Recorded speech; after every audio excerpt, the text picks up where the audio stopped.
Do you wish you had an evidence-based mind-body approach that can rapidly treat your client's traumatic memories and experiences? If a client is about to tell you a horrible event, are you absolutely confident that you can stay totally present while you help them resolve that memory so they feel whole without pain? Have you wanted a skill that allowed you to easily help people regulate intense emotions? Do you wish you had a skill set that allowed you to make a bigger difference and make a better living at the same time? And finally, have you heard of energy psychology, EFT, or tapping and wondered, what's all the fuss about? Is there any evidence? If you'd answered yes to any of these questions, then this brief series may provide you with exactly what you're looking for.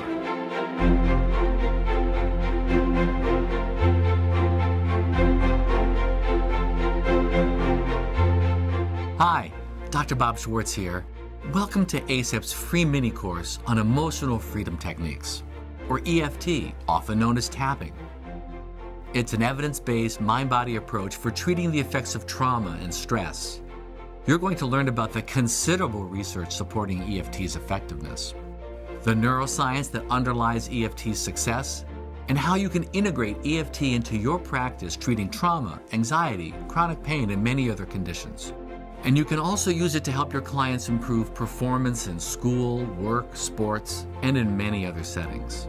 By the end of this free series, I think you'll be in a position to decide if you want to go deeper and learn how to integrate EFT into your professional practice.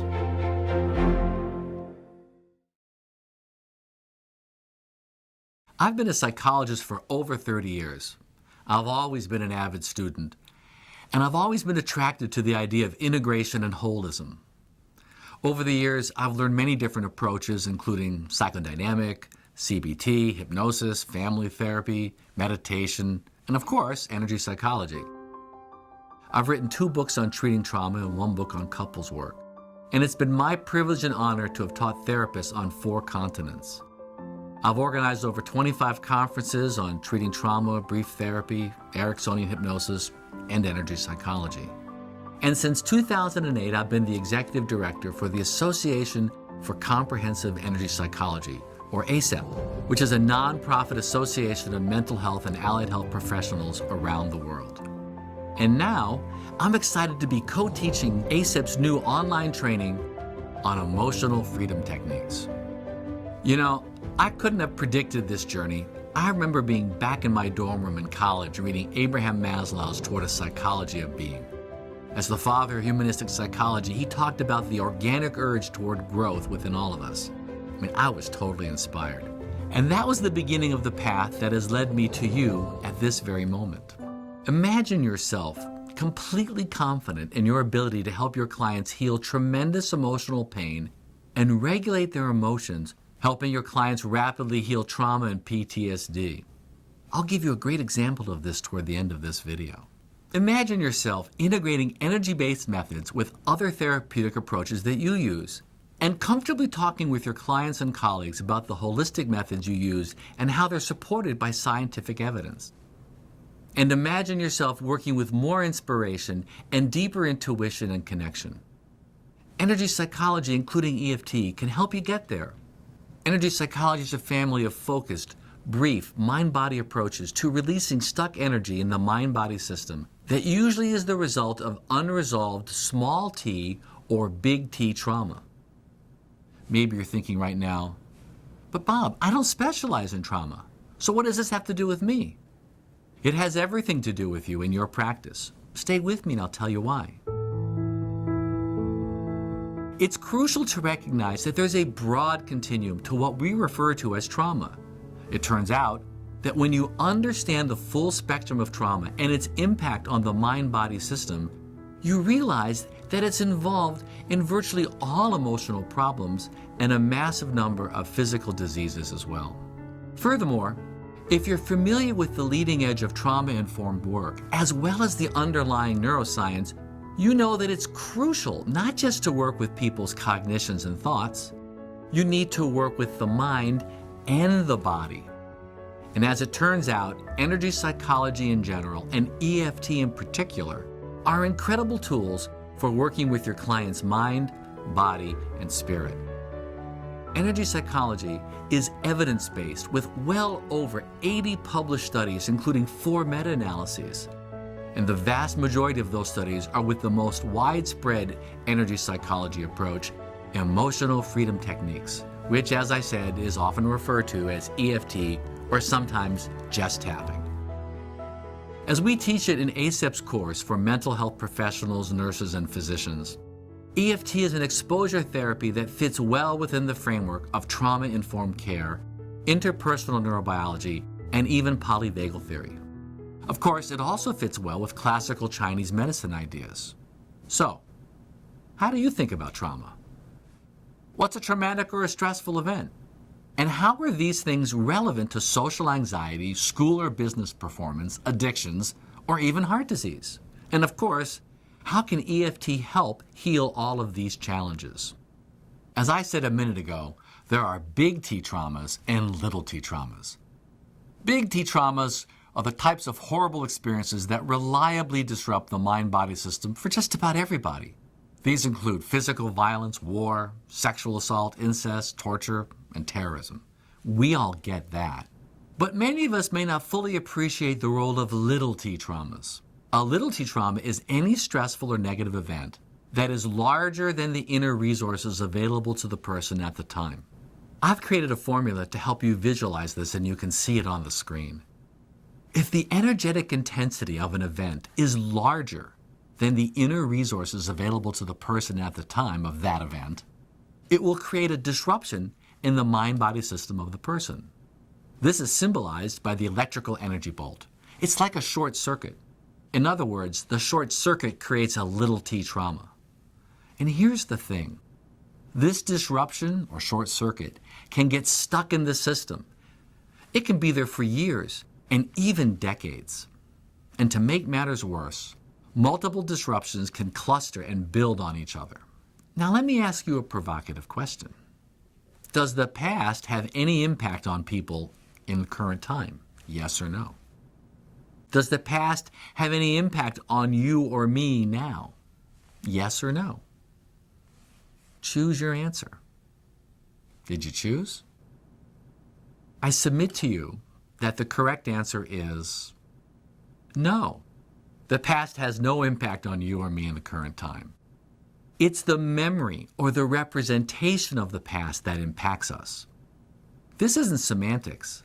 We literally can't change the past, but we can change how it's represented in the mind-body system. In other words, we can heal the disruptions that become stuck in the mind-body system. And that is part of the basic premise of EFT. And neutralizing or correcting those disruptions is what EFT excels at. This is how EFT can be so successful at treating traumatic or stressful events that underlie PTSD, anxiety disorders, depression, performance problems of all sorts, chronic pain, addictions, and even other conditions. Right now you might be asking, okay, Bob, I get it. But what does EFT look like? EFT combines 5 things. 1, exposure to stressful memories of the past or current difficult emotions or sensations. 2, mindful and compassionate awareness.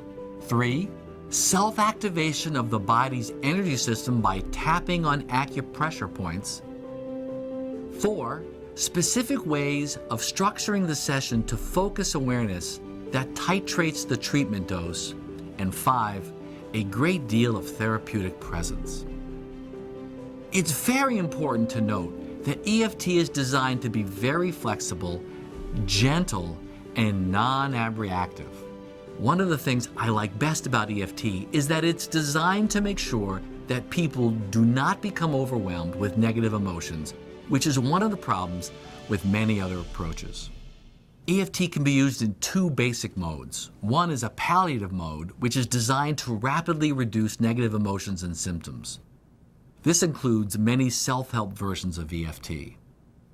And 2, it can be used in what I like to call the curative mode, that targets specific small t or large t events in such a way that it transforms their negative impact on a person. With this understanding, let me give you a simplified schematic of what an EFT session looks like. First, the client picks a target for treatment. It can be a physical complaint, a negative emotion, an addictive urge, or it could be a specific negative or stressful memory. The client then rates the intensity on a SUD scale of 0 to 10. The therapist and the client spend some time giving specific words to the target, such as, I have an angry feeling where my heart is pounding and I see red, or I have this intense craving to eat chocolate, or I'm playing baseball and I hear my father yelling at me saying that I'm no good because I struck out. In this very simple description, the client is then asked to activate a specific acupuncture point on the side of the hand known as small intestine 3 by tapping, just like you see Cynthia is doing, while saying the following affirmation. Even though I have this angry feeling where my heart is pounding and I see red, or even though I have this craving to eat chocolate cake, or even though I'm playing baseball and I hear my father yelling at me saying that I'm no good because I struck out, I deeply and completely accept myself. So what's going on here? In a nutshell, we've helped the client create a compassionate and mindful place that begins to separate them from the problem, while we engage their body with meridian activation so that the client's mind and body are simultaneously involved. And yes, there is research that shows tapping is an active ingredient, and we'll talk more about that in video 2. After these steps, we have the client focus on the target while tapping on a series of acupuncture points like this. And while they're tapping, they may be saying reminder phrases like, Father yelling at me, you're no good, you struck out. And after they complete a round, we ask them to tune into the target again and tell us the SUDs and what they're aware of. Usually, the SUD starts to go down, and at this point, the client may or may not become aware of additional layers of what's going on. We continue this process until the SUDs goes all the way down to 0. Does this seem simple? Well, the good news is this very basic version is simple, and it can be used for client self-care and self-treatment. That's why there's so many EFT videos on the internet, and some of them are good. But the bad news is that some are not so good, and some people make claims that frankly are a bit over the top, especially because there's only so much you can do in a one-size-fits-all YouTube video. On the other hand, ease of skill acquisition and delivery make EFT a potentially game-changing resource for many of the problems we face in the healthcare system. But as I said, this is only the most basic version of EFT. There's a lot more to it. To learn EFT at a professional level does take training and practice. Many people tend to get focused on, tapping the acupuncture points because that's what's unusual or different. But frankly, as a professional, once you get past the basic instruction, what's really interesting is how you can help people focus their attention so that you're aiming the power of EFT at the right place, in the right sequence, in the right dose. Part of the standard of trauma-informed care involves a phase-oriented approach. In phase 1, the goal is to stabilize the patient. Once the patient is stable, you should go to phase 2, which is working directly with traumatic memories. And just for the sake of completeness, phase 3 focuses on taking the gains from phases 1 and 2 and helping the client integrate them with their social networks. At ACEP, we're big supporters of this model, and EFT excels at both phase 1 and phase 2 of trauma treatment. This then allows for excellent phase 3 work. Notice the name is Emotional Freedom Techniques, plural. When you learn EFT, you learn many tools to make sure that your clients stay in what John Briere and Peter Levine call the window of tolerance. The reason that EFT can be so useful for so many types of problems is that EFT has specific techniques that you can use in phase 1 of treatment to rapidly reduce intense emotions without medication. Your clients can stabilize in minutes.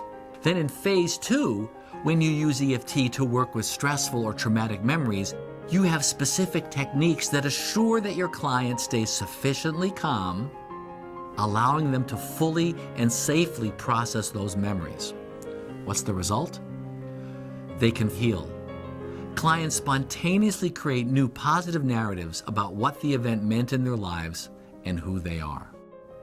Do you have these capabilities in your toolkit now? Not only does EFT treat your clients, you benefit as well. When you're with a client working on a deeply upsetting event and you're leading them through the tapping, almost always you're tapping on yourself to model it for your clients. And guess what? You're keeping your own nervous system and emotions regulated. This does 4 very important things. It minimizes secondary traumatization. In other words, it keeps you from getting traumatized. It deeply increases your ability to stay present. It sharpens your clinical intuition and acumen. And it helps you downregulate your client's nervous system. Are you wondering how tapping on yourself helps to downregulate your client's nervous system? I'll go into that in the next video. And there's a 5th bonus. When you help people safely work with deeply upsetting events, whether they're big T or little t traumas, and you repeatedly witness amazing self-healing and growth, your level of confidence, assurance, and satisfaction expands. It's one thing to read Maslow's Toward a Psychology of Being, but it's entirely different to experience it in action. As a counselor, coach, or therapist, you'll develop a fundamentally deeper level of confidence and sense of trust in the healing process that, in my experience, many professionals don't sufficiently have. For instance, a while back while teaching a seminar, I asked if someone would be a demonstration subject for the workhorse EFT method called the Tell the Story technique. A man named Mark raised his hand and said he'd experienced a serious traumatic event. I could already see the pain on his face, and I asked him what it was related to. Mark said he'd walked into his son's house and found him dead of a gunshot wound. He tried to heal this experience using many different and excellent approaches, but he would always become flooded and overwhelmed. Within seconds of thinking of the image, his nervous system would go well beyond the window of tolerance and he would become a wreck. He felt hopeless and feared that he would never heal this. I offered to work with Mark if he was game. I distinctly remember looking around the room and seeing people's faces. I saw a lot of trepidation and incredulity. People could not believe I was going to do this. To make a long story short, we moved with great care and compassion. I had to switch gears and use a few different EFT techniques, including something called the tearless trauma technique that combines tapping with therapeutic dissociation. This allows you to start working safely with traumatic memories. At no point did Mark become overwhelmed. He had a great deal of choice and control throughout the entire procedure. Within 20 to 25 minutes, Mark had gone from a SUDS of 10 to 4. And he was given the option to stop there and feel really good about his accomplishment. But he wanted to go deeper and do more specific work. So by the end of the 50-minute session, the memory had been totally neutralized. Mark could run the entire scene of that event in his mind with a SUDS level of 0 and a great deal of compassion as well. As dramatic as this is, it's hardly an isolated case. This kind of thing happens all the time. So on the one hand, I have a great deal of confidence as I work with painful memories.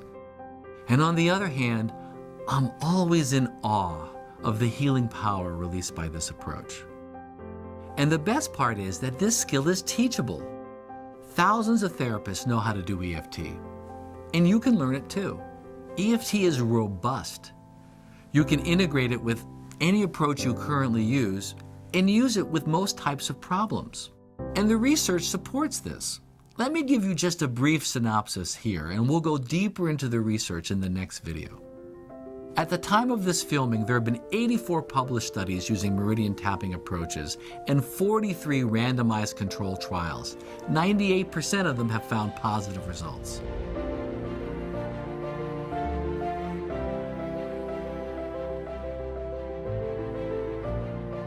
There have been 3 meta-analyses of EFT specifically, one for anxiety, one for depression, and one for PTSD.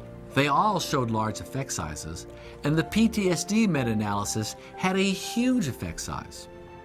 There have been several dismantling studies that have shown that tapping on meridian points are an active ingredient.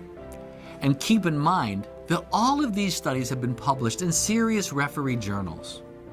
Back in 1996, when I first heard of energy psychology, I must admit, I was skeptical. There was no research back then. But I wanted more effective tools. I wanted a way to work with the body. So I checked it out. Skeptical and open-minded is an appropriate stance. Keep in mind that I'm not suggesting that EFT is a panacea, but I do think that in this day and age, you should be including some type of mind-body approach in your work. EFT isn't the only energy psychology technique. Energy psychology is a field with many traditions and useful methods. In addition, energy psychology is not the only mind-body approach. But EFT does fit very well into many frames used by counselors, therapists, and coaches, as long as you think systemically and holistically. And it's a great place to start or deepen your journey into mind-body approaches to treatment. In this video, I've placed EFT within a trauma-informed context. Are you intrigued by what you've heard? Or are you curious, or maybe even a little skeptical and want more information? In the next video, I'll talk about key ideas from neuroscience that can help you understand how EFT works. I'll also go deeper into the research, including studies with gene expression. When you see how it all comes together, I think your reaction will be, of course, this makes so much sense. Thanks.